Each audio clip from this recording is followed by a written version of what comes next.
So in this video, I'm going to explain how you're going to be doing the final step in your essay for writing process, which is going to be writing your script. So this is going to be the last step before you actually start making your video. Once you're done your script and once you have it approved, the process of making your video is going to be very easy, and you're going to see why in just a couple minutes. So definitely spend some time to do this correctly, because it's going to make the essay writing or the video making process a lot easier. Okay, so let's get started. So before you start your script, you should have already completed and had your outline approved. So it's very, very important that before you start on your script, you have a full points on your outline.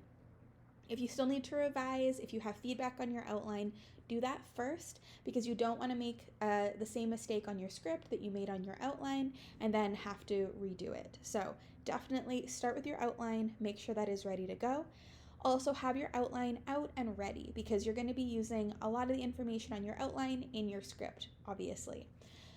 Okay, so the next thing is opening up the script assignment. So it's going to have a list of all the previous assignments that you should have done. So obviously you don't need to redo them, but just make sure that you've done them all. And then it's going to give you two options for a template. So the first is a storyboard and the second is a screenplay script. So if you have never done a script before or never scripted out a video, definitely use the storyboard. It's the most easy, it makes the most sense. The screenplay script is only there for those of you that may have experience with that and are more comfortable doing that. But if you've never done either, definitely start with a storyboard. That's what I'm going to be using as my example, because that's what I would personally use. So if you click on the storyboard, it's going to open up a Google Doc. So what you're going to see here is a bunch of different boxes. So what you're going to do is each box is going to be its own slide. So if you're using Adobe Spark, this is especially helpful because you can literally just plan out each slide individually, and then you know exactly what you're going to include on that slide visually, as well as what narration you're going to record over top of it. So this is really handy. And there are a bunch of different boxes, and you obviously are also welcome to add additional ones as well. And so what you're going to be doing is just going through, looking at your outline. Oh, that's not the outline. Looking at your outline, and you're going to just kind of plan out each of your body paragraphs. So what I always suggest doing is to start out, give each section of the paragraph its own box, or own slide. So the hook would be its own slide, the introducing and giving a short summary would be its own slide, introduction of research topic would be its own slide, as well as your thesis. So you're going to end up with at least 4 slides just for the introduction. So that would be here. So slide 1 would be the hook, slide 2 would be introducing your foundational text, introducing your research topic, and your thesis statement.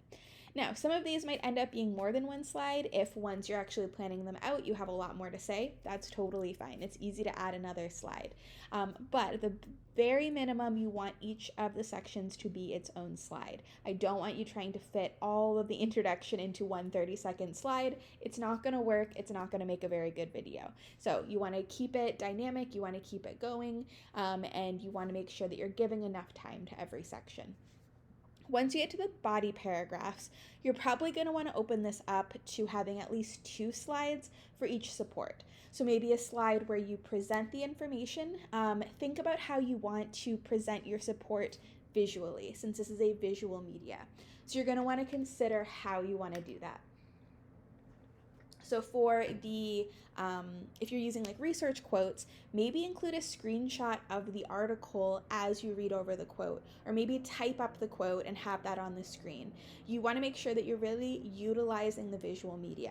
If your support is coming from a scene from the foundational text, you can also do that. So either include a clip from the foundational text if it's like a movie or a television show, or if it's music or something more audio, you can include a clip from that, or a screenshot. If you can't get a clip, I'm sure you can find an image that you can use. So again, utilize that visual media. Don't just make this a essay that is on a video. Make this a video essay. Make this visually dynamic and interesting, and make it different than what you would just write if you were going to write on paper. Okay, so that going with that. So yes, each of these slides is going to go through. So for like a body paragraph, I might have my topic sentence. Then I'm going to introduce my first support. I'm going to analyze my first support, introduce my second support, analyze it here, and then move on to my next body paragraph or whatever. Again, you can always use more slides than you need. But it's always a good kind of place to start, to just start with that. And that's what you're going to be doing and submitting. Once you are done, I will take a look at it, give you feedback, and then that will be the time when you actually start working on your final video. So let me know if you have any questions. Hopefully this was helpful, and I'm looking forward to seeing everyone's scripts when you're done.